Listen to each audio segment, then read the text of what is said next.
welcome everybody to another exciting episode of Under the Dome. I'm your host, Alan Orrick, here with Sean Williams. Bob will be joining us later tonight. He has something come up, and he won't be getting in until after 9 o'clock his time. I just realized I came up here and I didn't bring my drink. I'm in trouble. And as always, now that I'm up here, I'm going to try and broadcast back here my clips of previous Saints Bucs games. I'll try and do this now just so you can kind of see a little bit. This is the 1987 game. I was trying to find the 1988 game. In 1988, that's the game that Bobby Aber got knocked out. He knocked out his tooth. This might be the 98 game, but judging by the way, yeah, this is the 1998 game. I'm sorry, because that's when Bobby Aber got knocked out. So they knocked out his tooth. They gave him a concussion. He didn't know who the hell he was. I mean, a bad concussion. This is how the old concussion protocol used to be. John Forcade comes in. Forcade plays about a series and a half, and then he gets a horse collar tackle out of bounds, bends his knee back. He gets a sprained knee. They have no other quarterback on the roster. They have to send Aber back out there with a concussion. Aber can't talk because his mouth is swollen. So Dalton Hilliard calls the plays. And, in fact, I think the play is coming up right now where they bend Forcade's leg back. But, yeah. This is the play right here out of bounds. They tackle Forcade out of bounds, bend him in half, hurt his knee. Aber comes back in. He has no memory of this game, none. He has no idea what's going on. And Paul Boudreaux, who is the offensive line coach, says, I don't care if we get holding calls on every single play. Do not let anyone touch Aber because they'll kill him. So, I mean, it's just a different era. It's a totally different era. It's unbelievable.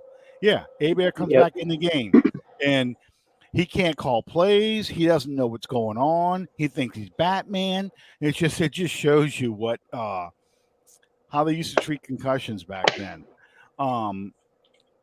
So, needless to say, the Saints lost that game against Tampa Bay, but it's understandable why they lost that game. So, what was it? Oh, did you see the? I'm sorry, this is private matter between Sean and I. But did you see the little video clips I've been sending you? Yeah, that's kind of messes with your mind a little bit, huh? No, it's I found out. Okay, as I'm finding these Saints clips to show on this thing, I end up down this rabbit hole. This is for everybody else. This rabbit hole of YouTube mashup clips. And what it basically is they take two well-known songs and they kind of blend them together, or 3 or 4 well-known songs, blend them together. And it's, basically this, you guys know what this is. That's Malcolm Jenkins running down Vincent Jackson in the 2012 game. And the Buccaneers don't score on this play. That's from 2012. When they wore the creamsicle uniforms. But anyway, it's a mashup of famous songs, and I think the clips I sent you was Rat and Marvin Gaye. So you got Marvin Gaye singing "I Heard It Through the Grapevine" to the tune of Rat "Round and Round," and it worked, didn't it? Yeah, it kind of sounds like he's really singing it. And John Butler. You don't like rap, we can't be friends. I just laugh. I laugh at it all. It's these songs, and it goes. There's one that I found years ago. It was a mashup of Michael Jackson and Iron Maiden. Oh yeah, okay. Yeah. Well, it goes back to the old saying, that every pop song has 4 chords in it. So that's how they can get these songs to kind of fit because they're all using the same chords. So you're singing and it just kind of flows into the same song. But yeah. But I'm reading the comments, and people are like, wouldn't that be cool if you just to mess with people? You like you come out there and you're playing this hard rock song, and you start singing a country song, country lyrics, something Yeah. like that. Just really cool.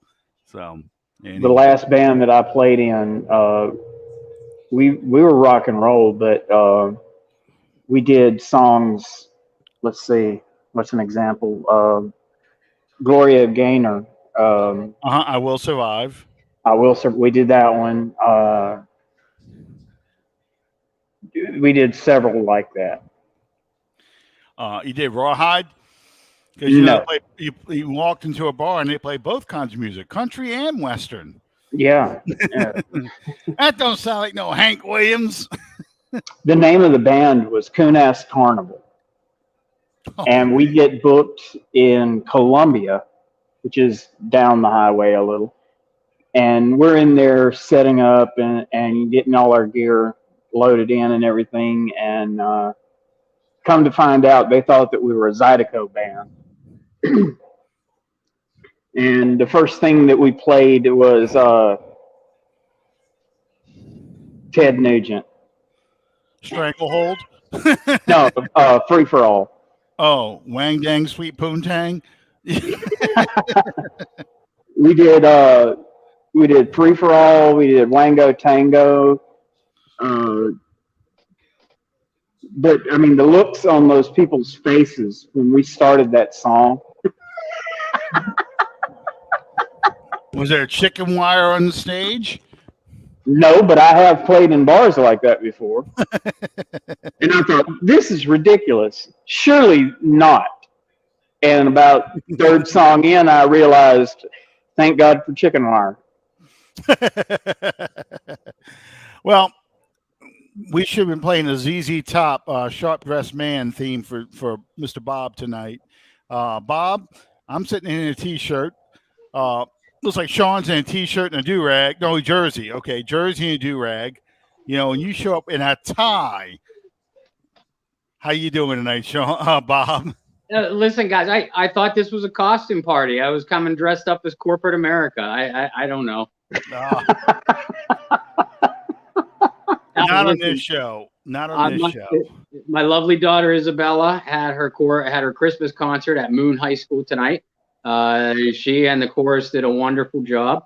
And obviously, I'm going to get dressed up to any kind of concert. Either of my kids, either of my daughters have gotten involved in. I didn't have the patience to tie my Grinch tie though, because it's silk, and I've been dealing with a sick little boy all day and a very anxious puppy that's been with us for 4 days. So I just, rather than hang myself with said Grinch tie, I figured I'd go with something Christmassy. But I did, when we walked in from the concert, I did have time to change out of my suit pants. So I'm sitting here in a shirt, tie, and sweatpants. There you go. There you go. So Making a fashion statement. So is that a clip-on you have on tonight, or is that a real tie that you didn't have time? Oh no, it's real. 14 years of work in jewelry sales, I have had to learn how to tie a tie, and it always comes inconvenient when you work retail in case you have to. Oh, there you go. There you go. Well, yeah, You have one of those days. I learned to tie a tie. Like my senior year in high school, whatever. I decided to start wearing ties and things like that, and yeah, I had a booklet my mom had given me from like the late 70s or early 80s. It was how to tie a tie and the different types of ties. So I got to be pretty good at it. I can't tie a tie though and on someone else. I have to tie it on myself. Yeah. If somebody asks me to tie a tie, I cannot do that. Yeah, and I cannot tie a bow tie to save my life. I tried that too. When Lauren and I got married in August, when I went for my tux fitting, I was terrified about that. But luckily the tux came with. It was basically a modified clip-on. Like it had the strap with the hook. Yeah, yeah. That's. Yeah, I can't do it. I can't do a bow tie either. I've tried several times. I can tie it. but it never comes out straight. It always, looks cockeyed, or it's off center. So, I don't fight it. I don't fight that at all. Chad, I'm sorry. I saw what you said. Yeah, it's Paul Boudreau, but everybody said Boudreau, but it's Boudreau. That was the Saints offensive line coach back in for Jim Mora. One of the clips I showed in the back here before you came on, Bob, was from 1987, and it was the game that Bobby Hebert got knocked out.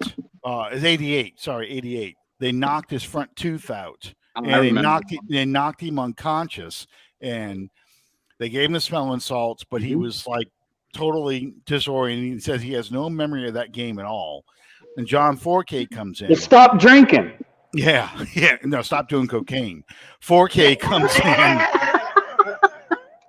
Forcade comes in. He plays a couple of series, and then they do a horse collar tackle on Forcade when he tried to run out of bounds, bent him in half, so his knee is jacked up.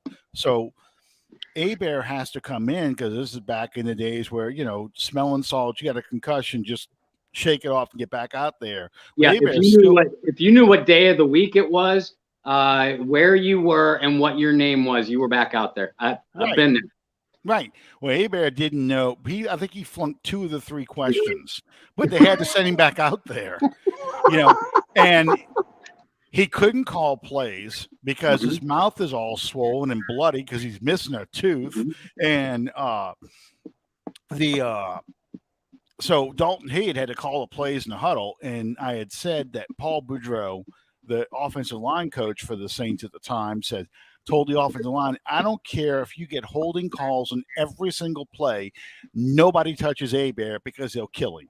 It's just, that's how bad a shape he was in. So, and then I showed the 22, and I think this is this, let's see, Freeman's the quarterback. So this is 2009. Yeah, I think this is that's Martin Gramatica, the little shit. So this is 2009, I think. No, this is 2000. Yeah, it's 2009. This is the Bucs game that they won at home, and at the end of the 2009 season, one of the 3 games they lost. Yeah. Oh yeah, Martin Gramatica. That was my nickname for him, the little shit. I always get a kick thinking about Martin Gramatica because his brother kicked in the NFL too, very briefly. And Martin used to 3 games. He used to do that little celebration. Well, his brother tries to do that celebration. He kicked for the Cardinals, and he jumps up in the air and tears his ACL when he celebrates. It's like when he comes down, and it's like, oh, that was just perfect. That's perfect. Oh yeah, once you're a kicker in the NFL, it was almost like a rule that your brothers or some relative of yours had to kick, because how many Zendejases were kicking? I think like 17. Yeah, and Nickemeyer, that was another one. It was like had several of them. One day during the offseason, we have to do a show. I'll tell y'all stories about kickers that used to kick for the Saints. One kicker, that's a pretty long damn list. Well, one kicker in the 70s, they got out of a bar. He was he was a bartender or something like that, and they got him to kick for the Saints because they were going through so many kickers. So one of the greatest punt returners ever was drove a beer truck. He went to high school with my wife. Wow. He wasn't in the same grade as my wife, but he went to Grace King High School. So did Whistle Monster, which I did not know this. Went to my wife's high school reunion. You guys have all seen Whistle Monster on TV with the giant whistle on his head. Well, he's got makeup on and stuff like that, so you don't know who he is. I mean, you have an idea what he looks like. But so we're at my wife's high school reunion. This was downtown, and they were trying to get everybody together and get everybody's attention. Hey, we're going to this next bar because the bar where we're in, that we had booked for X amount of time and they were closing. So we're all going to travel to the next group of bar. Well, this guy stands up and he starts whistling, and he can, the thing about Whistle Monster is he can make his tongue roll. So he sounds like he's got a ball, like he's blowing a whistle. It's got a little ball in it. I mean, that's part of he's loud. So I hear that, And I look at him, and I'm like, "That's Whistle Monster." And my wife's like, "What the hell are you talking about?" I'm like, "That's Whistle Monster from the from the Saints games. I've been by him. I sat by him. I've heard that whistle. There's not a whole lot of people who can do that. Yeah. So yeah, sure enough, it was. I found out. So yeah, that my little brief touch of fame, I guess. I got to know one of the characters from the Saints games. Because that's the thing about the Saints games. The clown's been there since the Jim Mora years, Yeah. and he's been there with his kids and stuff like that, and he's still there. But some of the other guys have long since gone. Moses and people like that are gone. But they've got so many characters. I saw Soul Man at the Jets game. Did y'all catch him? Yeah, Yeah. Soul Man was there. So the Joker's Always been got them there. boxing gloves. Yep, the Joker's been there. It's funny they're all in the plaza level. That's how NFL Films finds them all. Yeah. But it's amazing. Okay, so Bob, since now that you're here, I want to get your thoughts about the game Sunday against the Jets. What did you think of the game? First off, Listen, they did what they needed to do. The Jets. I am fairly certain that the Detroit Lions would beat the hell out of the New York Jets on a neutral field. I am. I mean, the Jets were just that bad, and made worse by the absence of their top two rushers, best two receivers, and a rookie quarterback that clearly gets rattled when he's under a little bit of pressure. But the Saints knew that. We know that Dennis Allen's defenses have a reputation of making middle of the road, mediocre, or rookie quarterbacks look like the next incarnation of Joe Montana. So that was my one worry coming in. And I thought the secondary in particular, I mean, Marcus Davenport had a monstrous game, so did Quan Alexander. But I thought the secondary in particular as a whole played their best game and probably since the last time this team played Tampa. That's that, and Kamara showing no ill effects from his knee injury. Those were the two things that stood out to me. They dispatched the Jets, as you should with a bad team, very quickly. I know the score wasn't out of hand until late, but I don't think any reasonable Saints fan was sitting there, gnawing their fingernails down to the bone, worried about this outcome. No, and that's kind of how I felt about it. Sean and I were talking a little bit about this off the air. Sean and I both it seemed like there was an energy to this team that had been missing for the past 4 or 5 weeks with the addition of Kamara. I mean, Sean, what did you think?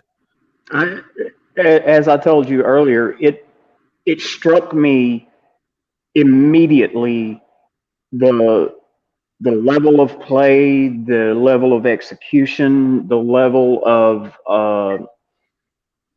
just going out there and doing what you had to do, how much differently they looked with Kamara on the field than they did without him.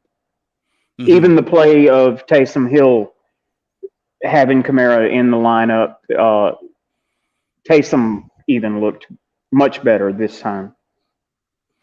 Yeah, one of the things I was happy to see was that Taysom was engaging in the checkdowns to Kamara. Yeah. When there was nothing there, he was throwing the ball fairly accurately to Kamara. I mean, he had a couple hiccups. That 28-yard loss. I think the finger, the bandage on the finger, kind of affected that a little bit. But I've seen. This is going to sound like I'm just defending Taysom left and right, but I've seen other quarterbacks do that kind of thing where the ball just slips out your hand, But with Taysom, it's even more magnified because of the injury, because of his reputation for turning the ball over. But he, to his credit, he jumped on the ball quickly. He wasn't going to let turnover take that away, and he played a turnover-free game, and it's his first one he's played probably ever. I think this is his first game he ever played without turning the ball over as a starter.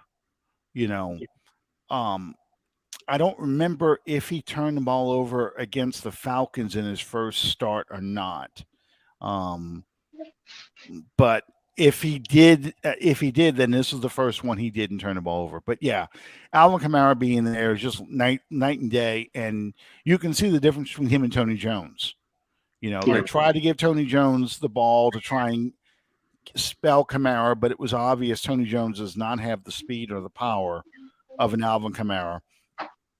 Even And Mark I thought, yeah, or Mark Ingram. And I thought that was you getting ready to say that. I thought that Taysom kind of took over the Mark Ingram role, rather than give the ball to Tony Jones. Here, Taysom, you run the ball a few times.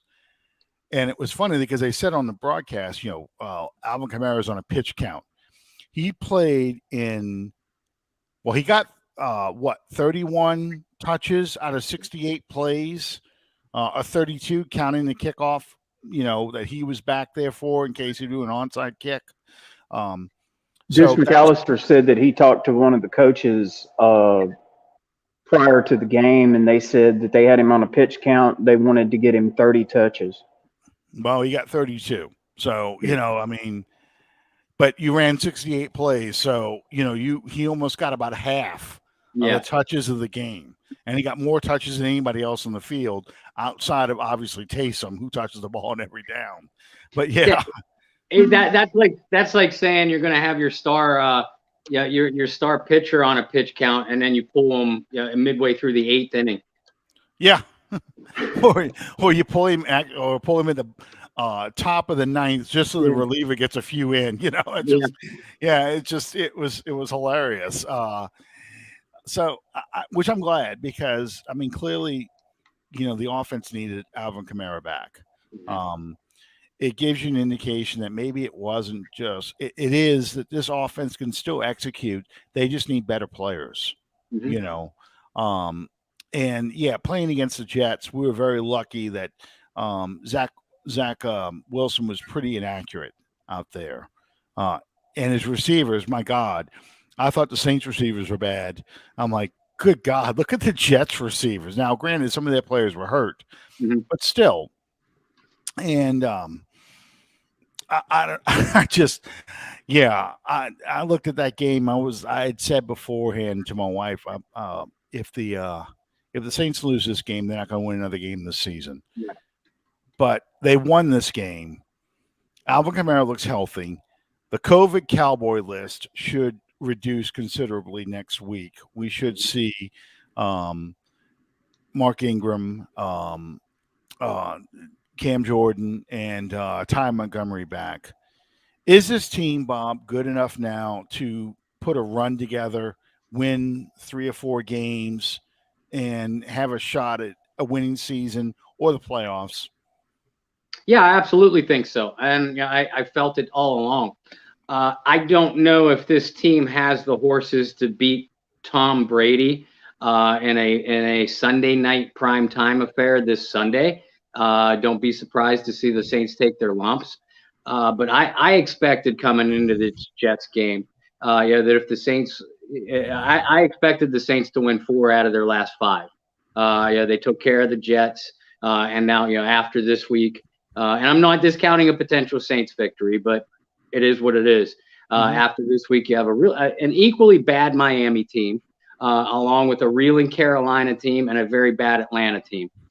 I think, in fact, I expect the Saints to win their final 3 games, and with some help, because I think they'll still need it. With some help in the standings, they'll be in the playoffs as a 7th, maybe even a 6th seed.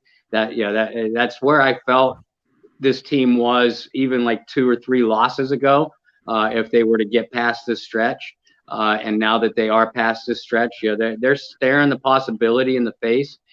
This team, these coaches, these veterans know it too, and I think we're going to see an intense Saints team from here on out. Sean, what are the odds you think, if you had to play odds, that the Saints upset the Buccaneers this weekend? I would say that the odds are long against it. Tampa's playing at a real high level right now, as much as I hate to say that. But as we saw earlier this season, this team is capable Mhm. of beating Tampa Bay.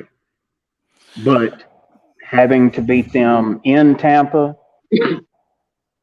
with what we have on the field at this point, I don't know. It's roll the dice. Well, Bob, I'll ask you a similar question then.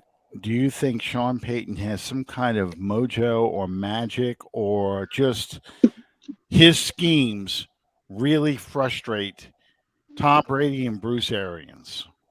I think it. Yeah, I think it's the schemes.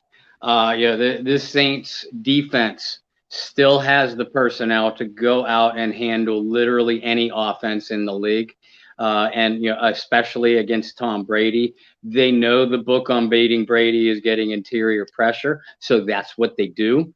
They knock him around. Anybody who's ever watched a game of football in the last 4 or 5 years knows that Marshawn Lattimore has Mike Evans' number. It's honestly that simple. So if you can contain Godwin, Gronkowski, Fournette, their other playmakers, minimize the damage, knock Brady around where he starts pointing fingers and blaming everybody else. You have the Buccaneers in your hip pocket. And also offensively, and I'm outlining this in a piece that that's going to be published tomorrow morning. The Buccaneers and the Saints, these are the best two run defenses in pro football. Mm-hmm. But the Saints in the last 5 matchups have averaged 116 yards on the ground against that formidable Tampa Bay run defense. And only once in those 5 meetings have they been held under 100 yards rushing. I think it's because of the personnel they have up front. Your great equalizer, Alvin Kamara. I mean, the Buccaneers, as most teams are terrified to let Kamara in space. So therefore, they spread their defensive playmakers out a little bit, which means that they are susceptible to some gut punches. The Saints, Sean Payton, they know it and they take advantage of it. So as long as you stay in the game with Tampa Bay early on, you can continue to run the football and remain patient. And I think that's the recipe for a little bit of offensive success. I totally agree with that, because here's my take. All right, so you had Drew Brees beat them twice. You had Trevor Simeon beat them. I know that Jameis Winston started the game and threw a touchdown pass, but I mean, I'm sure all three of us were all saying the same thing when we saw Winston go down. Oh shit! Yeah. Here comes Simeon. That it was nice to think we had a chance, but we don't have a chance against these guys. Mm-hmm. And yet, what basically, except for Deontay Harris, who I think this is a game missing him is going to be pretty big. Yeah. But they still managed to get some pass plays off. I mean, Nick Vernett has seemed to pick up his game just as Troutman has declined. Juwan Jameson, he's good for a couple of catches. Having Ty Montgomery out there probably helps. So it just. I'm almost at the point now, because none of us expected a year ago, this time roughly a year ago, the Saints to go out in Tampa on Sunday Night Football and beat the living hell out of them 38-3. None of us expected that. No. Al Michaels and Chris Collinsworth didn't know what to say during the game. I mean, they were just like, can you believe this? And who was catching these touchdown passes? Josh Hill, Adam Troutman. It wasn't, Taysom Hill caught a touchdown pass, I believe. I may have ran one, and I forgot. I don't remember the exact scoring, how the scoring went, but it wasn't like this was the Michael Thomas show. It wasn't like Alvin Kamara was running all over him. It was other players that were making the plays. And then even in the playoff game, until Deontay Harris got hurt, special teams wise, Tampa couldn't handle him. He's running all over the place on those guys. And then he gets hurt, so it took away our speed. Thomas was injured. Traquan Smith was injured. I think Marquez Callaway was injured, so they're all playing on one wheel. So basically, rolled the coverage to Emmanuel Sanders, took him away, and the Saints were still in a position to beat them Mhm. until Cook fumbles the ball. And don't So forget that Taysom Hill and Latavius Murray were completely out that game too. yes, Yeah. yes, yeah. So I mean, shorthanded as that team was in the playoffs, they still were a Jared Cook fumble away from taking a two-score lead on Tom Brady in the playoffs. They couldn't get an offensive drive going. They were kicking field goals. They got all their touchdowns on short, very short fields for turnovers. So I'll ask you guys, then are turnovers a difference in this game? Very well could be. Bob? I absolutely think they are. I think Yeah. that I know we all three know that that's why they won this game on Halloween. Mhm. Yeah, the front seven played well against Brady again, but the secondary, the Saints secondary, was the difference in a win or a loss that game. You have to get turnovers. You have to, to use the old Bill Parcells expression, you have to steal possessions. Uh, Mm.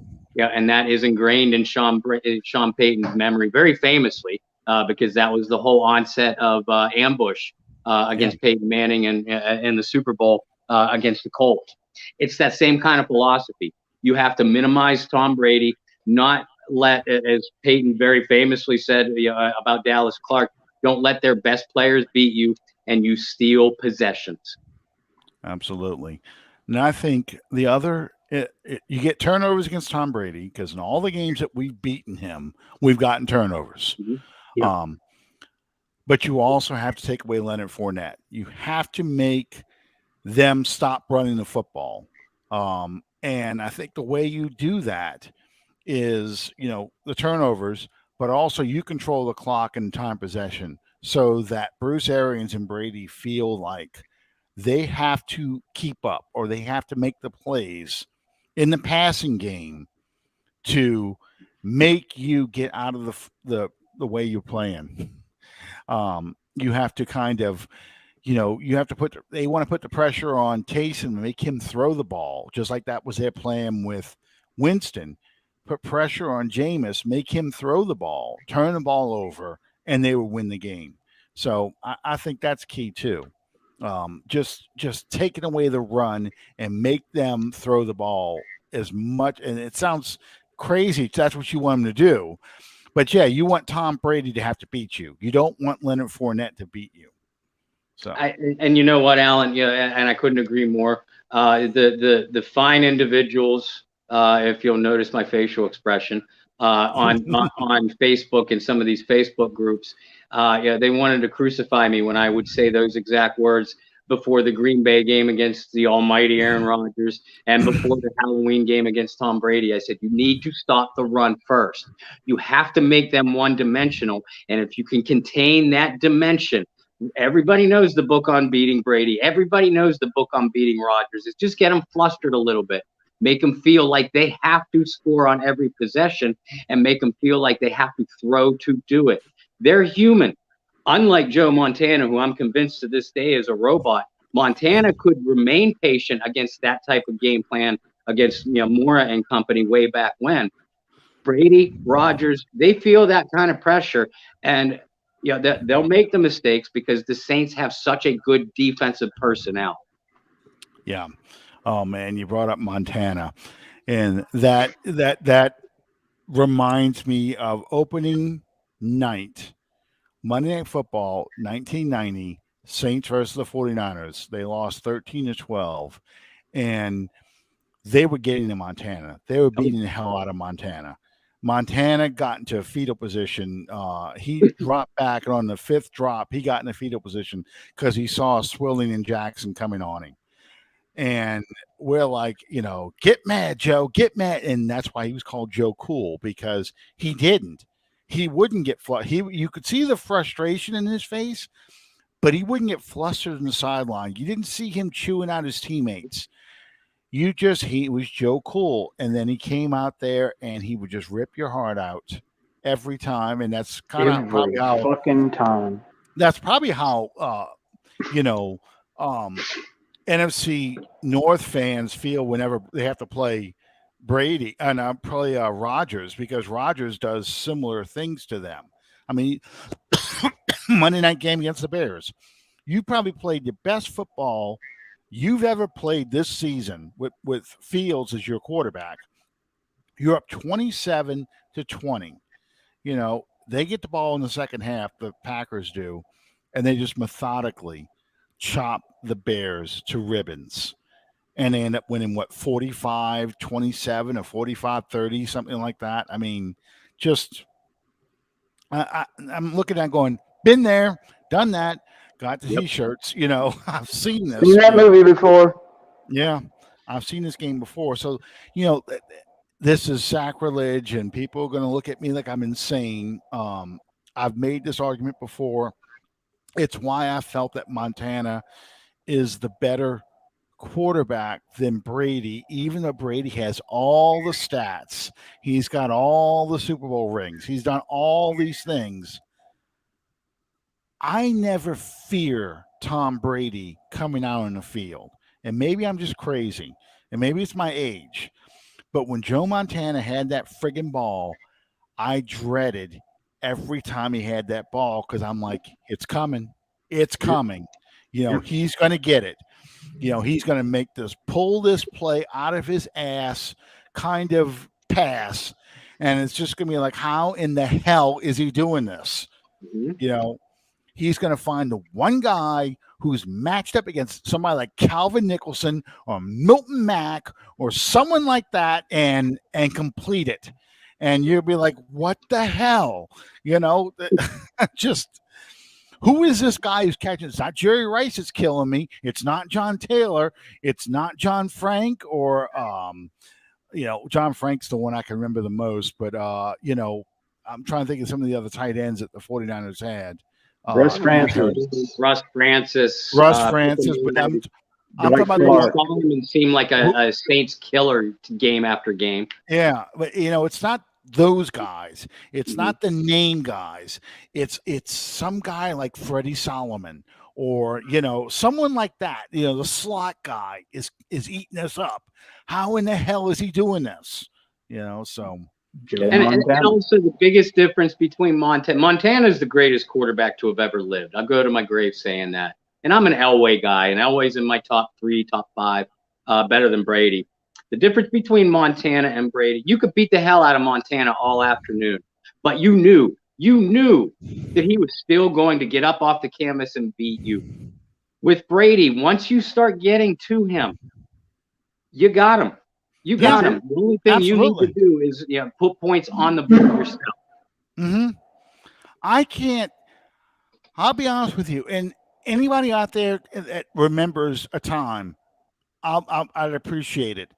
I cannot think of a single Saints 49ers game or a game period where somebody's beating the 49ers so badly Joe Montana's standing on the sidelines.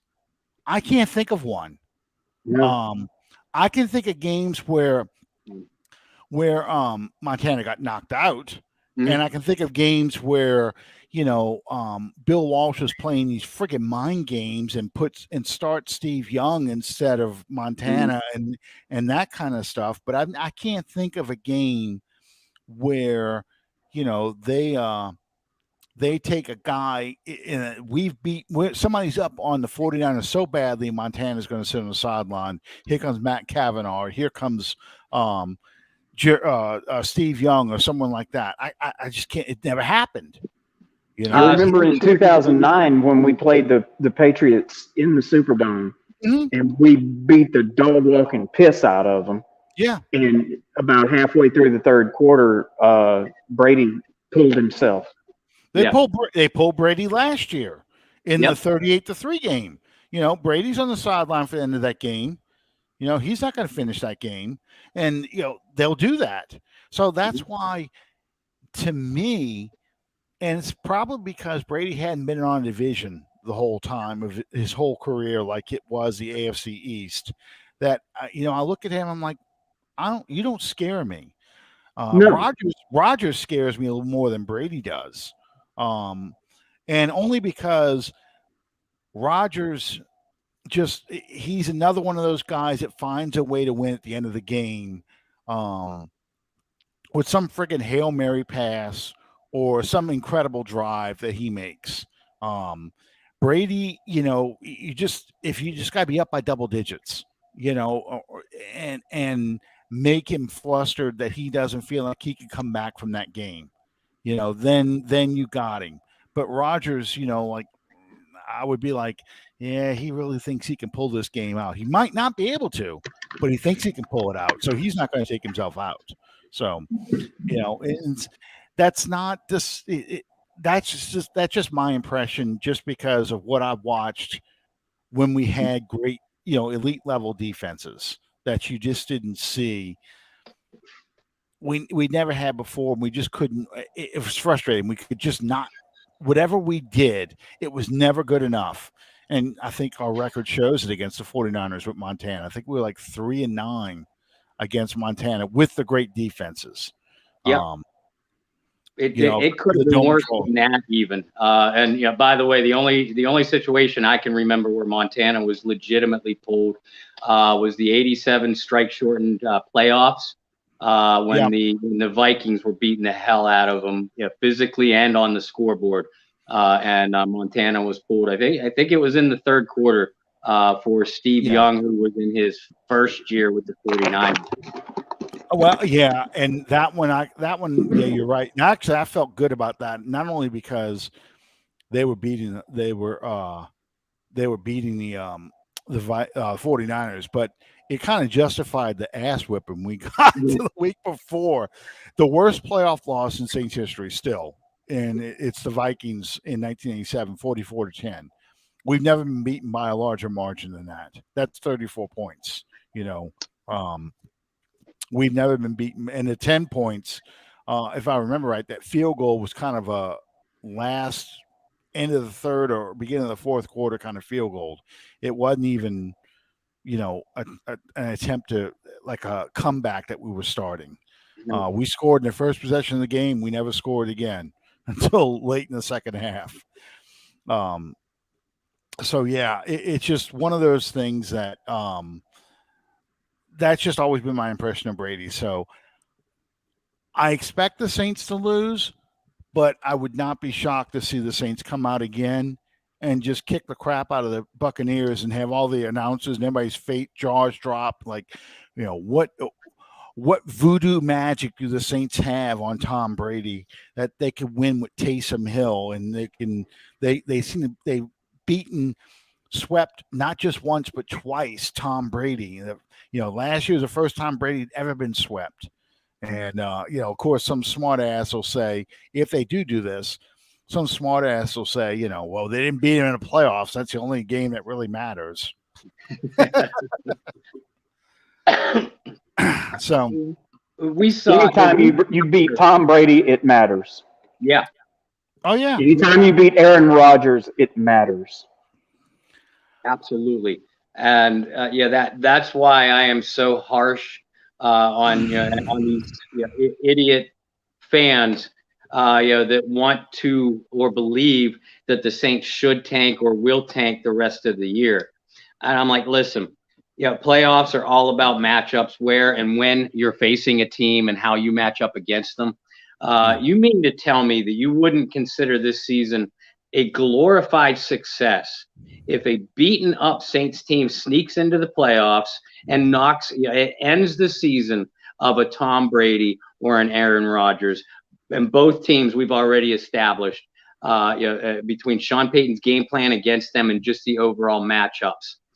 You have to I think that's why nobody in Who Dat Nation is resigning themselves and saying, this is a definite loss. Because even if they don't know why they feel it, they know that the Saints match up against this team well. Yeah, absolutely. I mean, I saw some of the idiocy going on Twitter today, and I commented a couple of times and said, listen, if you're sneering at a possible playoff berth or a possible winning season, you never lived through 21 years of losing, like I did, and a lot of people did my age or older. where the Saints were a joke. I mean, Yeah, they were the punchline to. yeah. And yeah, the 87 season, okay, we win 9 straight, win 12 games, um, go to the playoffs. We get our ass handed to us in the wild card round by an 8-8 or a 9-7 Vikings team. It wasn't 8-8, it was 9-7 Vikings team that backed their way in because they lost their last game, but made it because of tiebreakers. And I still hate Keith Millard to this day, and I hope his knee hurts him every fucking morning. But Keith Millard, Keith Millard was a one-man wrecking crew in that game. In case, for those of you who don't know, he destroyed Brad Edelman, and the reason why the Saints offense couldn't do anything in that game was Keith Millard. He was on top of Abear before Abear had a chance to do anything. We couldn't run the ball. That's why we lost. Keith Millard was just that good, and you had Chris Dolman, and you had a lot of players that were kind of carryovers because Bud Grant had retired for good 2 years earlier, 85, and that was his offensive coordinator. Jerry Burns was the head coach of the Vikings. So you had a lot of, Cam Jordan's dad was in that game, Steve Jordan. Yep. Great tight end. So, yeah, great tight end. Brandon Browner's uncle, I think it is. He's related. Joey Browner was the cornerback on that team. One of the greatest to ever play. Yeah. So I mean, I hate his. I think it's his uncle. I think it was his uncle. I hate his nephew though. But Scott Studwell, you just go through the Vikings players' names, and but Keith Millard was the guy that was causing us the most trouble. And I think Henry Thomas was on that team too, ex-LSU player under Bill Onsparger. Willie Teal as well. Yeah. So I mean, they had a good team. They had Anthony Carter, the guy that Chris Carter. Not Chris Carter, Anthony Carter, AC. He played with Bobby Hebert with the Michigan Panthers in the USFL, and he wanted Finks to sign him from the USFL because he says, I have a great chemistry with him. We're going to really do well. Bring him on board, and the Vikings grabbed him. And Anthony Carter was one of the ones that caught the big pass play. I think the Hail Mary right before halftime that was really the kill shot of that playoff game. It's been a long time since I watched that game, so some of my memories might be a little jaded, but yeah. So that but those 9 games in a row they won, leading up to that playoff game, was some of the most enjoyable Saints games I can remember watching. Kicking the crap out of the Falcons and the Rams, that was fun, because that just didn't happen until that year. And that's before we started dominating. So, the great comeback against the Bengals, when they were still the Bengals, not the Bungles yet. So it was, that's what was enjoyable about the season. So I bring all this up because, that season ended with a blowout loss in the playoffs, but it was so much fun just getting there. And the city went nuts because, this was the first winning season. And I think that's kind of lost on a lot of jaded fans who, 4 division titles, first number 1 seed in the playoffs, just constant excellence, but not getting a championship. They're like, yeah, well, you got to win the season in playoffs. Big friggin' deal. No, man, it is a big deal. That's the way it was for me in 2009. I mean, we go on 13 in a row, and like you say, it was fun watching those games because you never knew who was going to come up big. I mean, it was Darren Sharper, it was Drew Brees, it was Robert Meacham against Washington. And it seemed like every week you sat on the edge of your seat, and then during the game you moved back towards the back of the chair, and all the way up to the Dallas game. Oh, yeah. I mean, and even the Dallas game for a little while, look at this. Look at this puppy. Our And I'm new, sure our new addition. he's a maniac too. That reminds me of Reagan's dog. He's chewing on your fingers. He likes to chew on your fingers. Yeah. Yeah. Reagan's dog, I call him I call him little Velociraptor. That little sucker, he loves to taste of human flesh, and he likes to nip at you and bite at you, but he doesn't bite hard. I mean, you put No. your hand in his mouth, he's not going to come down. He's just that's a favorite game for him. So I start grabbing his tail. My wife's like, "Stop grabbing his tail." I'm like, "Well, there's teeth on the other end." But yeah, he's puppies are fun. He's going to chew on your furniture soon. Who do you guys see as the linchpin players for each team for Sunday? The what? The linchpin players. Oh, linchpin. The game will come down to whether they succeed or not. Bob, you want to take this one first? I mean, obviously, you got to start with the stars. Marcus Davenport, David Onyemata got to bang Brady around. Taysom Hill, Alvin Kamara got to keep the possessions, in the Saints' favor and keep the chains moving. But I'm gonna go, and also Marshawn Lattimore has to do his thing against Evans. Players like Paulson and Debo have to come up big though defensively. Because Brady is he's not gonna shy away from Lattimore, but in the biggest moments, he's going to look for a Debo, Roby, players like that, Chauncey Gardner-Johnson. So those guys have to come up big defensively. Offensively, I mentioned the obvious, Taysom and Kamara. Mark Ingram, though, is my key player to watch, because if Ingram or Taysom can be effective in that role between the tackles, then that's going to force Tampa to pinch in those linebackers a little bit, and then you have your opportunity to get Kamara in space. I agree with all those names, plus the names that you threw out there, Don. I'm going to throw one more in there. Mayer, the kicker, on my. How do you say his name?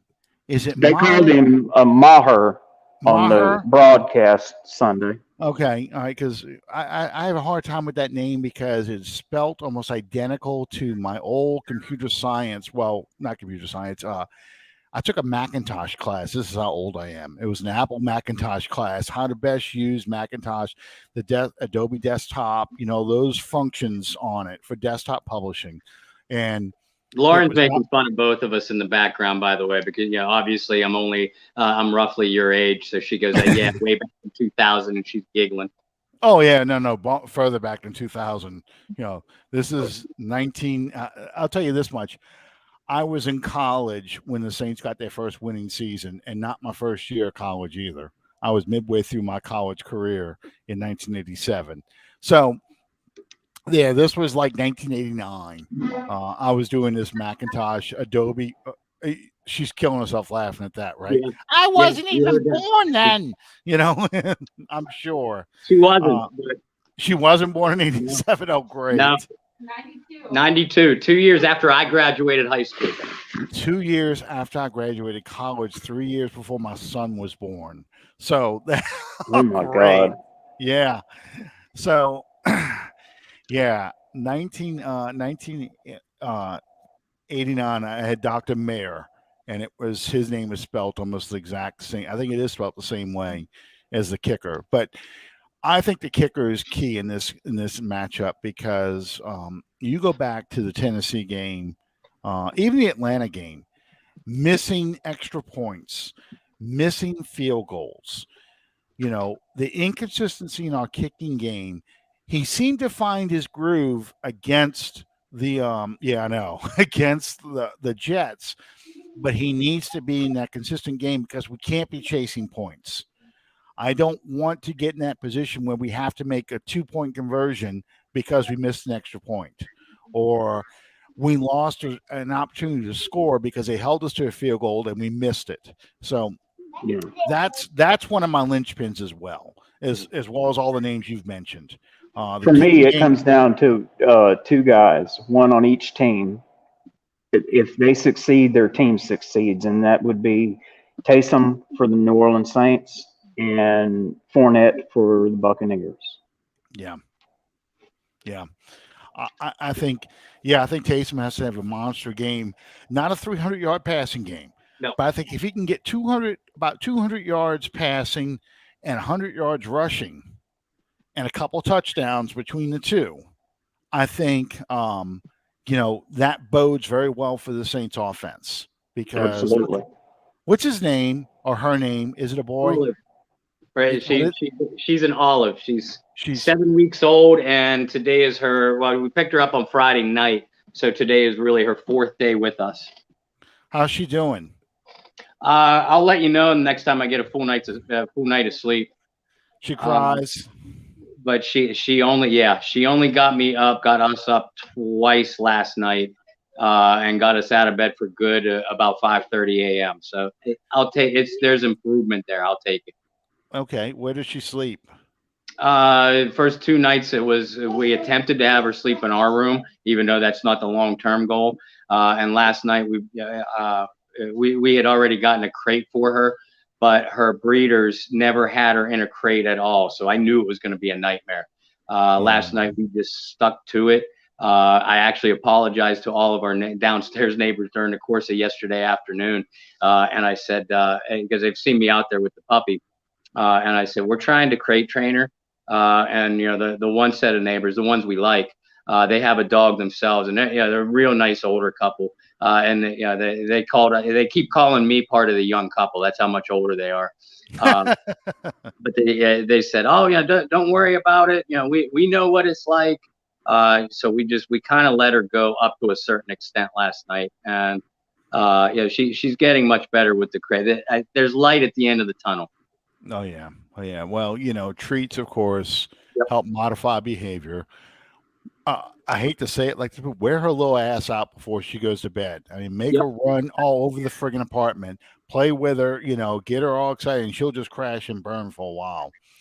Mine are kind of mellow now. Even Daisy, the meth lab, she's calmed down a lot. Oh yeah, that I didn't tell you that story. Okay, so you got black labs, you got chocolate labs, you got yellow labs. I got a Mhm. meth lab because she was crazy, smart as a whip, but she just I can't explain the things she would do. She just gets so excited and so worked up on stuff, and I'm like, running into furniture and acting like the furniture got in the way. Yep. That kind of stuff. And just I still do that. uh, just running around. She would get zoomies in the house. You know what zoomies are?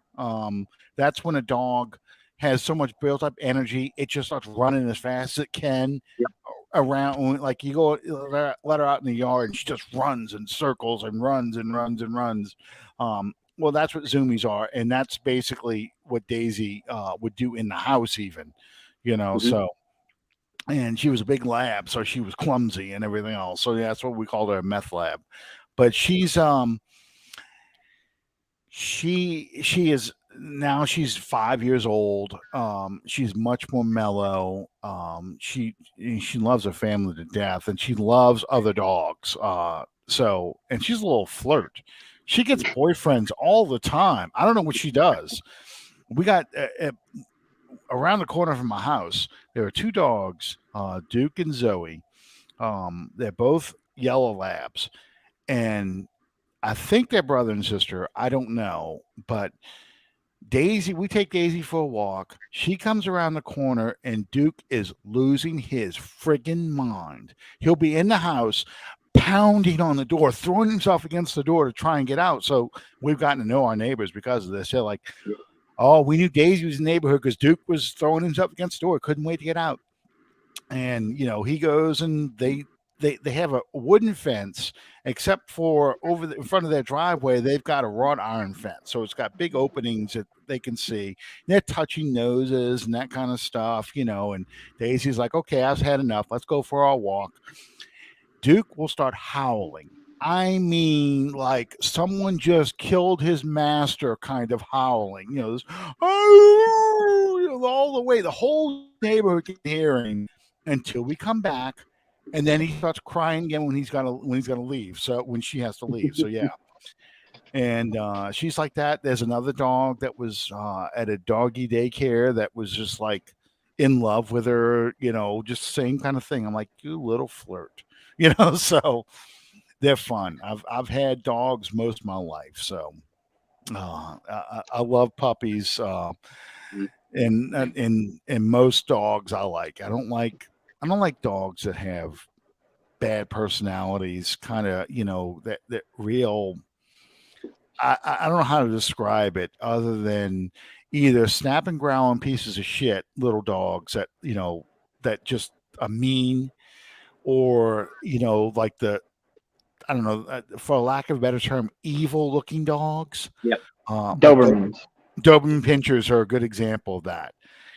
I don't trust them, and I think they feel that, so those are the kind of dogs I'm not a big fan of. But um anyway, all right.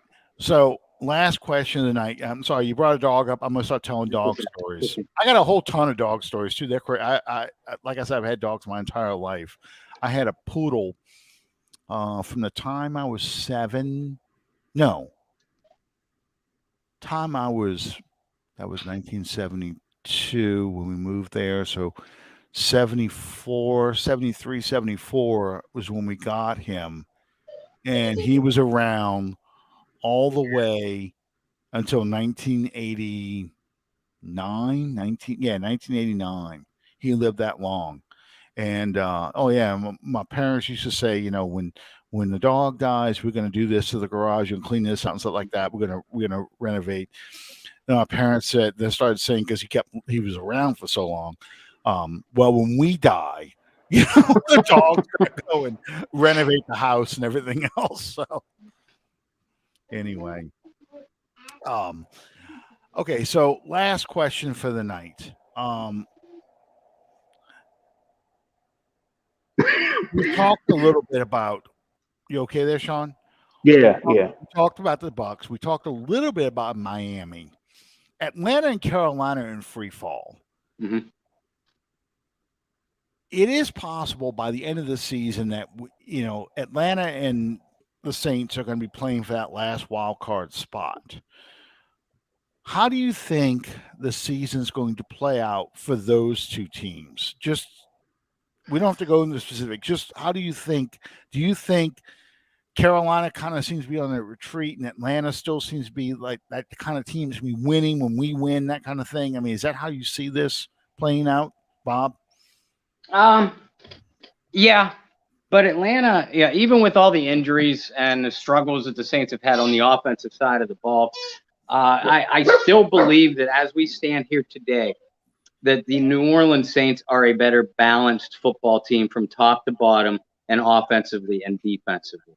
Atlanta needs to hold a couple of possessions on defense, and Matt Ryan needs to get on a roll.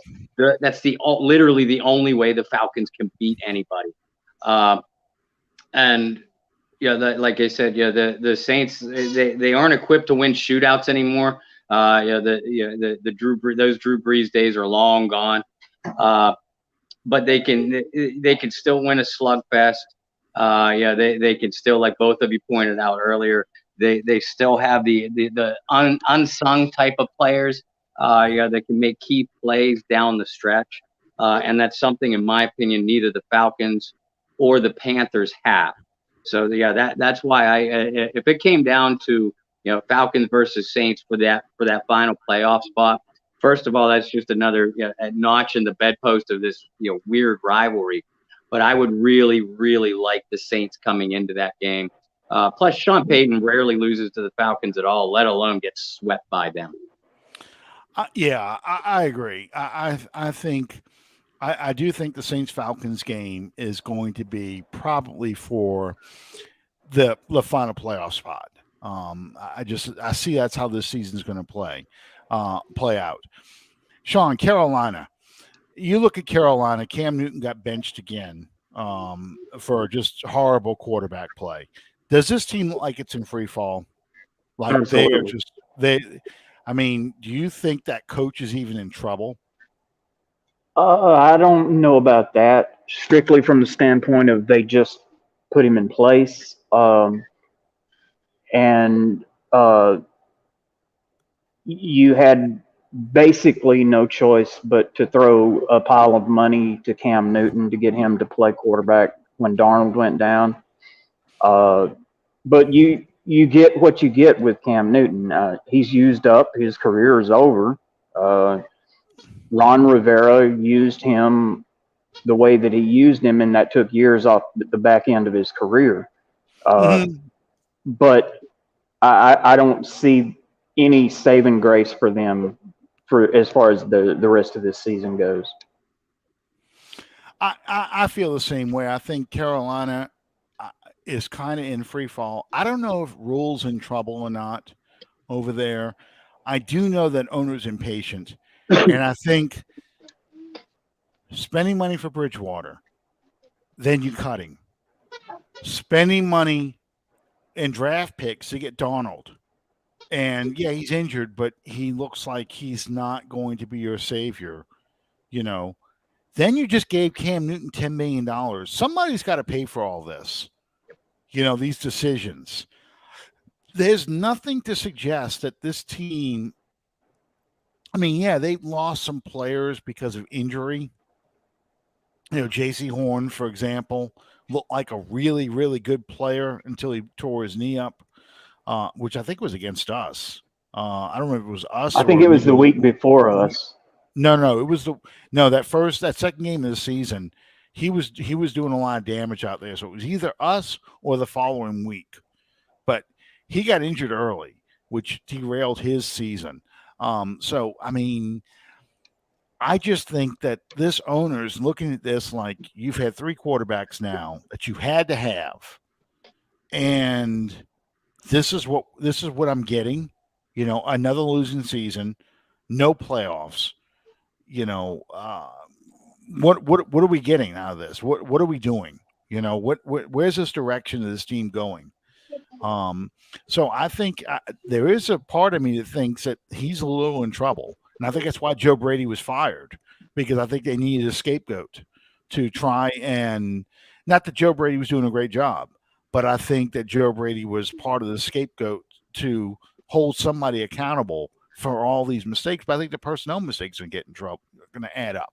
So even if we lose Sunday, I think we have a good chance of upsetting the Dolphins because they've won five straight, but we match up well against the Dolphins. With the Also, Dolphins, look at who Miami has beat during that losing streak. It's the Jets a couple of times, mhm. Texans, the Raiders who are in another free for all. The Dolphins are beating the worst teams in the league, so I'm not impressed by that winning streak. Yeah, and the same is true for Atlanta. Yep. I felt that we lost that game because number one, It was a fluke. we couldn't kick extra points, Yeah. and number two, I thought that the Saints looked ill prepared for Matt Ryan getting the ball out of his hands quickly and being able to take away Cordell Patterson. I thought Mm-hmm. Patterson was the one that was really hurting them. But, you know, other than that, I think that you look at that game, there are things in there that Atlanta's not going to be able to do the second time. Yep. They caught us by surprise once, but they're not going to be able to do this again. So I think that, you know, we have a good shot of beating them. And they don't match. They don't like Taysom Hill at all. No. Atlanta hates Taysom Hill. Atlanta, and Carolina both hate Taysom Hill. It's weird. Some Saints fans sound like those guys sometimes, but they really hate Taysom Hill. I mean, they talk about him smiling so much. That's the part they hate so much about him. It's kind of amusing actually. It's probably why I like Taysom as much as I do because it's like he pisses people off so much. There's got to be something good about him. Here's one last point I forgot to bring out. So, Bob, I know you saw this on Twitter. I don't think you saw this, Sean. Last Sunday night against the Rams, the Buffalo Bills got screwed out of two calls. One horrible pass interference call. It ranks right up there with the no call as far as the blatantness of the pass interference. Obviously, They got it again Sunday against the Buccaneers. Yes, I saw that too. But I mean, just this horrible call against the Bills. You're right. I'm sorry, it was Tampa Bay, not Los Angeles. Tampa Bay. Sunday, horrible pass interference call against Stephon Diggs. It was a no call. So I think it's the Fox former official head official that was Pereira. interviewing. Yeah, I think it's Mike Pereira who's interviewing Dean Bell. I can't Blandino. Ben, thank you. I was like, I had the different names all running through my head. I knew it was Italian. That's all I knew. I can say that I'm part Italian. I can say that. Anyway, he basically said, because of this bad call, you got people in Los Angeles screaming at you, papers in Los Angeles screaming at you, and you got papers in Buffalo screaming about the officiating. And I don't know if he was joking or not, but to me, it's saying the quiet part out loud. Dean basically said, I'd rather have the newspapers in Buffalo screaming at me than the papers in Los Angeles. You hear that? What I see your head snap back, Sean. What do you think of that? Yeah, that reeks of one-sidedness, favoritism, whatever you want to call it. Mm-hmm. Bob, what have we said since 2018? What does this sound like to you? I can see the smoke coming out of Bob's ears already. It's very simple. Simply the magic bullet from JFK assassin Roger Goodell. And it's what we said in 2018. Looking back on it, there should have been zero doubt in any of our minds that Los Angeles was going to represent the NFC in the Super Bowl.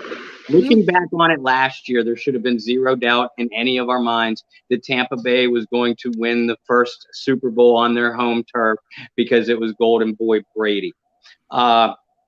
It reeks because it's so blatantly. I don't consider myself an intelligent man. Yet it's insulting to my intelligence how blatantly corrupt this entire regime is. And the NFL, and you said it before, Alan, and Sean, you too. It's closer to the WWE in the way that it's scripted. The outcome isn't necessarily scripted, but you better damn well believe that JFK assassin Roger Goodell is going to stack everything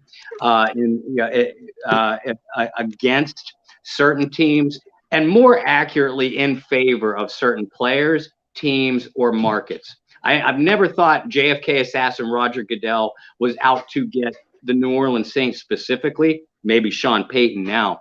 I have always thought he is going to make Tom Brady a winner. He is going to make Aaron Rodgers a winner. He's going to make Patrick Mahomes a winner. He's going to make sure that a franchise in Los Angeles is successful.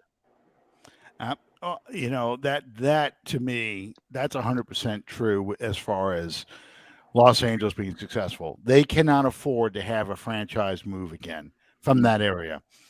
And they are not going to support the Chargers like they will the Rams, because the Rams have at least an identity in Los Angeles. They've been trying for years to get a franchise over there. I can't tell you how many times. This goes back to what we started the show off with, people not liking, saying, well, we don't go to the playoffs if you're not going to win. When the Saints weren't winning, I can't tell you how many times they would talk about rumors that the Saints were going to go to Los Angeles because of a stadium deal or because, lack of fan support and everything else. And that was even as recent as 2009. That they were talking about the Saints not moving to San Antonio, but possibly being the team that moved to Los Angeles, along with the Minnesota Vikings before they got their new stadium. Jacksonville is a franchise where they send them to London all the time because in the back of Roger Goodell's mind, they're going to become the London Monarchs or Jaguars how do they say it in England? Uh, I got to go back to my Mad Men stuff. Jaguar. No, there's a way English says Jaguar, um, but it's not quite like that. But anyway, but yeah, that they've had that plan in the works. Buffalo used to split time with Toronto Mhm. for some home games because of lack of fan support. So yeah, the league plays this game about large market teams because that television contract is all that matters. And especially because, no, you're not the only one. You're not the only one, Anna. Bob and I were talking about that earlier. Uh, and that would be so perfect if Bill Belichick beats Brady in the Super Bowl and that'd be the passing of the torch from Brady to the master, the new master, with his new disciple, or it would be Sith Lord and his new Sith disciple, Mac Jones. So no, you're Jesus, not the only I'm one. gonna lose my lunch. And the other one Bob talks a lot about is the State Farm Bowl. Where you have Mahomes and Rogers. So, uh, so yeah, And John Hendricks, yep. Um, but Jake from yeah, State Farm. Jake from State Farm. Yes, yes. Yeah, he does look like John Hendricks. Now that you think about it. Uh, but yeah, so it doesn't surprise me that they want to support these large market teams because that's how they get these television contracts to go. So look at the numbers. You're in New York City. You got two teams in New York City. You got two teams. Well, not really New York City than New Jersey, but that's beside the point. I'd put it closer at maybe a team and a half, but Yeah, but they don't care. The Jets can flounder all they want. They're still the Jets. There's still a market in New York. You mhm. got two teams in Los Angeles now. I think that's why they allowed the Raiders to go to Vegas. And now that sports gambling's legal, you've got a team in Vegas. You've got major market teams out there that if Dallas can do well, that's huge. They feel the league is better if Dallas is there. How else can Dallas have half their coaching staff with COVID, one of their players still saying he's sick, Amari Cooper coming out at the beam for COVID, and he doesn't have to go sit out, friggin' I'm sorry, I'm going on this rant tangent, but going on about COVID and stuff, but this is all the inconsistency of the officiating, inconsistency in the enforcement of rules, the inconsistency in fines and punishments. We lose a draft pick because we dance in the locker room without masks because of repeated violations. Really? Where are these repeated violations, Roger? Oh, we're supposed to trust you, Mr. Jimmy Hoffa murderer. We we're gonna throw him in everybody. Jesus Christ. JFK, Jimmy Hoffa, we'll just find all of them. Did they ever find the Zodiac killer? I don't know. He's the Roger, commissioner of the NFL. yeah, Yeah.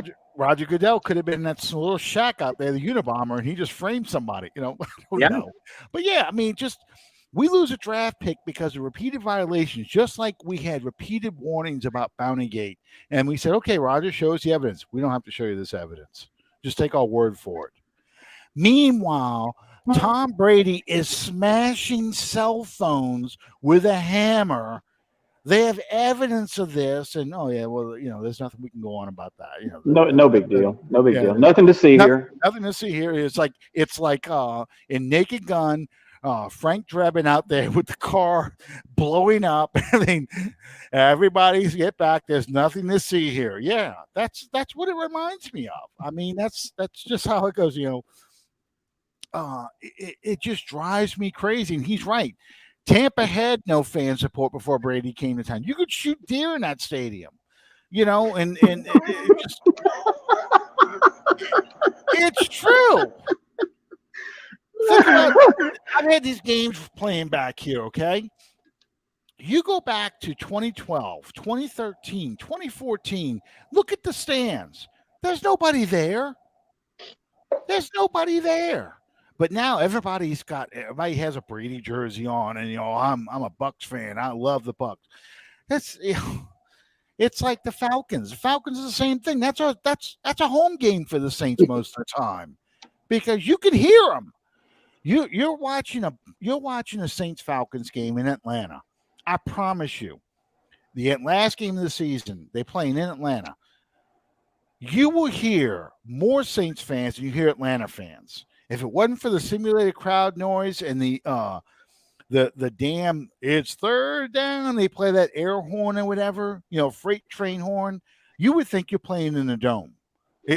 Because they don't have fan support. They like Georgia.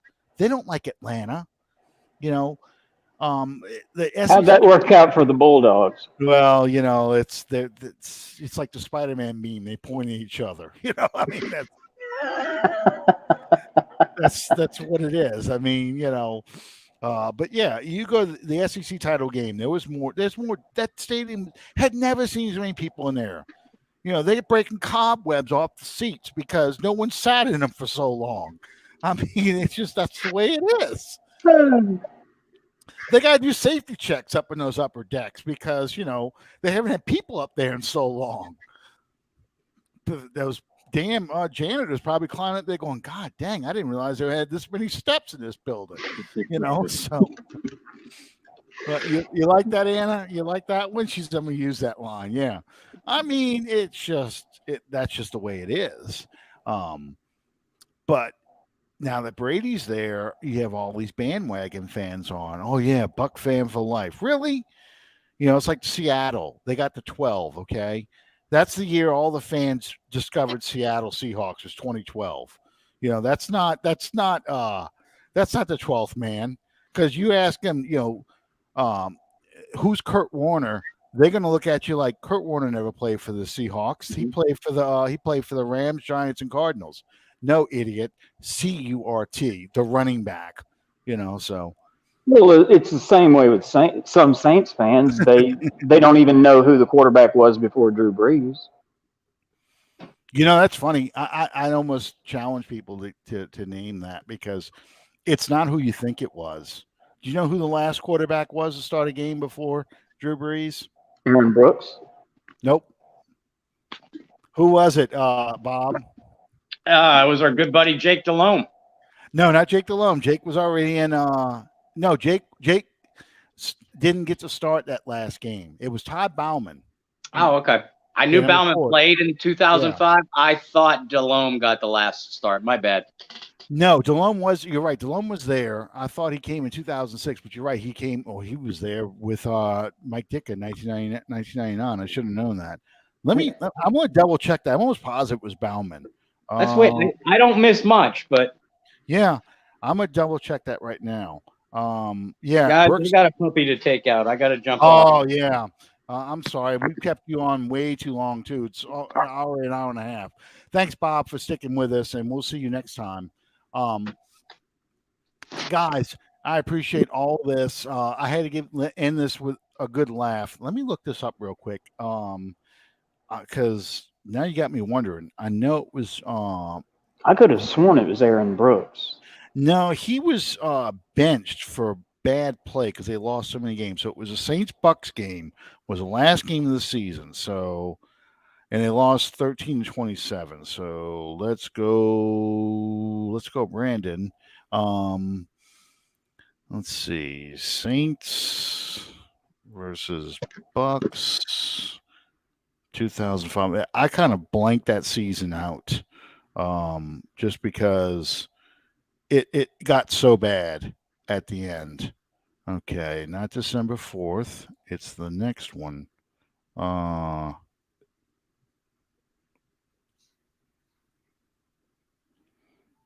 Let's see. Is it that bad that I can't even find stats on it? It was 27 to 13. Bucs won. So I'm waiting to see my brother. My brother hasn't written anything. Yeah, it was January 1st. It was New Year's Day. We got to watch that garbage game. Yeah, the Saints had lost their 5th game in a row. They beat the Jets of all teams in Giant Stadium in Week 12, and that was the last game they won. They lost to Tampa on December 4th, 10-3 at Tiger Stadium. Sorry. Then they played the Falcons, got blown out 36-17. That was the Katrina season. Yeah, it was Katrina season in the Georgia Dome. Then they came back to play the Panthers in Tiger Stadium, got beat again 27-10. Went to the played in the Alamo Dome, so it was another home game. Play against Detroit. I remember this game, 12-13. They lost that one. And then the Tampa game, yeah, they played in Raymond James Stadium. So let's see. It was Todd Bauman threw to Devery Henderson for the only touchdown of the game. Yeah. The rest were field goals. So, yeah. What a miserable game. What a miserable game. Okay. And the quarterback for the Bucs that day was Chris Sims. Yeah. Whew, no wonder I blanked that game out. But anyway, all right, guys. My brother just commented. I thought he would because he was probably at that game. He was still living in Florida at the time. So yeah, Todd Bauman was the quarterback. That was a miserable season. That really was. They split games between the Alamo Dome and Tiger Stadium, and Tiger Stadium was tough at Tiger Stadium. Not only were the fans dispirited, they had the whole thing with Tom Benson, and the field would get torn up because LSU would play on Saturday night, and then the Saints would have to play for noon on Sunday. They never got it really cleaned up well. It was poorly marked because the field was so torn up because of natural grass field. Just a miserable game. But anyway, we'll talk about the 2005 season sometime when we have absolutely nothing to talk about. We can talk about the worst seasons ever, and that was one of them. But in the meantime, thank you guys for joining us. Sean, you have any last words for the night? I'm good, man. Okay. Thank you guys for joining us and sticking with us in my rambling about all the things that happened. But it's true. When they say the quiet parts out loud like that about officiating based on the market size of a team, it really makes you wonder, is it really worth watching these games? Is it really worth watching these games if you're playing against the fact that they want to be like the NBA and just have large market teams of with groups with popular fan bases? Do you want to, those are the only games they really want to highlight? The rest of these teams, y'all just fodder. Y'all just teams that fill out a schedule. You never want to get to that point. You want to have a point where you feel like you're playing good games. You feel like everyone's got an equal shot. There's nothing wrong with not that this will ever happen, but there's nothing wrong with the Jaguars versus I don't know, trying to think of a small market team other than us in the NFC. But yeah, Jaguars, say the Jaguars versus Saints Super Bowl. I'm sorry it's not marquee. I'm sorry it's not glitter and gold. But some people like watching that. They like the underdog story. And if your whole league is geared around super teams and major markets, then it's no fun. It's why I hate, watching the NBA, because it's not fun. So anyway, that's my rant for the night. But enjoy the game this Sunday. I think the Saints have a good shot of pulling the upset off. I really do. I hope you're right. I'm not saying they're going to win. I just feel like they will win. That's all. But in the meantime, thank you guys for joining us. We'll see you next time on Under the Dome. Good night, everybody.